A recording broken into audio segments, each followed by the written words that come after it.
you're doing well. Welcome back to my little tutorial series. I'm just going through how to get set up in OBS as a very beginner streamer. In my previous video I showed you how to connect your OBS to your Twitch account, as well as running the auto configuration wizard to get the best settings for your computer for streaming. But I do want to take a step back now and just go through the actual OBS interface and go through each of the different sections within OBS so that you understand what you're actually looking at. In my previous video you will have seen that my OBS screen had a lot more going on, so I thought I would just strip it all back and just show you what the bare bones default OBS looks like when you first open up OBS. It's been a few years since I first set up OBS, so I'm going off memory. I believe these are the main docs, we call them, in OBS when you first open it. On the left side here you've got scenes. Scenes are basically your layout for your stream. You can have multiple scenes. I've seen people that they keep scrolling and there's like hundreds of scenes. That stresses me out. I've got just a few scenes that I use. I've got starting soon, which for the first 5 minutes of my stream while the ad plays, I'll just have a starting soon screen so people can start chatting, and then I've got a just chatting screen, pretty self-explanatory. After that first 5 minutes I'll go to just chatting to start talking to people, catch up, see where everyone's at. And then I've also got a gameplay scene. Gameplay is basically just basic. You've got your overlay, your webcam and your game capture. And then there's some little ones like Be Right Back. My co-working stream has its own layout, ending, and just some other stuff that people won't see because it's like for recording stuff. So yeah, basically scenes are your layout, and you'll have multiple depending on what you are going to be streaming. Moving over to sources. So each scene will have its own sources that you will add. This one you'll see that it's very, very bare bones. You've literally, all I've got is my webcam and my display capture.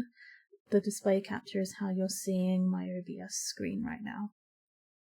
You'll see that there's a grayed out source here, which is window capture. Window capture is just a way to show on stream a specific window you want stream to see. That could be a browser screen. It could be a way to show your game screen. Sometimes game capture doesn't work, so window capture is a workaround. But I'll go into more detail of the actual sources when we come to put a scene together. So that will be a separate video. But for now, that's basically what you need to know about sources.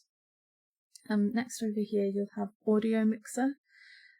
This is also pretty self-explanatory. Anything that creates audio within your scene will show here as in audio. Yeah, that's it. The audio mixer has its own settings. So if you click the little cogwheels down here, it will show you some more settings. Again, I will go through audio as a separate tutorial another time. And then you've got here scene transitions. So when you change between scenes, you can set up a transition animation. The OBS actually has three built into it. I use the Luma wipe, and it basically just is like a little wiggly when you go between different scenes. So I'll just change my scene so you can see what I'm talking about. As the scene changes from this screen to my just chatting screen, you'll see like a little wipe that goes down the page. See it? It was very quick. But that is what a scene transition is. If I go back, you probably won't need to keep this doc here. once you've set up your transition, you can get rid of that dock. There are ways to create your own transitions. If you're good at animation, or if you have some special transition animations, you can add them yourself.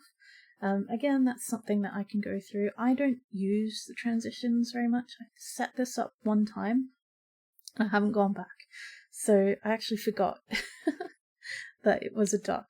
But yeah, it's whatever you would like to do with your own stream. If you want to use different transitions, it's up to you. Because I don't use it very much, I don't know a lot about it, but if you would like me to look into it and do a tutorial, I'm absolutely happy to do it. I love learning, so I don't mind looking things up and guiding you through it, if that helps. And then finally on the right side here you've got controls. Basically this is just how to start and stop streaming. You can record as well, obviously. So you can see start streaming. When you're ready to go live, you would click start streaming. And then when you're ready to stop streaming, you would click stop streaming. It's pretty self-explanatory, that section. And then you've also got the recording option as well. Those are the only two you really need to know in controls. But yeah, those are the basics, bare bones, what you need to know in terms of the different sections in OBS. Like I said, I will go into more detail on creating a scene, and with the audio, splitting out your audios, which is a really helpful tool. It is a bit more advanced, splitting out your audios, so I'll probably do that a little bit later down the line, but I do know that people are interested in a tutorial on that, so I'm happy to do that. But yeah, I hope this is helpful just to understand all the different windows you can see in OBS when you first open it. The next video I'm probably going to do will be setting up your first scene. I'll run through adding different docks so you can see how to do that as well, and have it look a bit more like what I've got, which is like everything in one place. I hope this has been helpful, just to wrap your head around it a little bit. And make it seem a little bit less daunting. So the thing to take away, I think, with OBS is that you're not going to break it. The worst thing you could probably do is go live by accident, which has happened to many a streamer, and it's not a big deal. You can just press stop stream, you know? Anything you do can pretty much be undone. Looking at it, it does seem daunting, but it's really not. It's very user-friendly. Like, I'm a dum-dum. If I can figure it out, you can figure it out.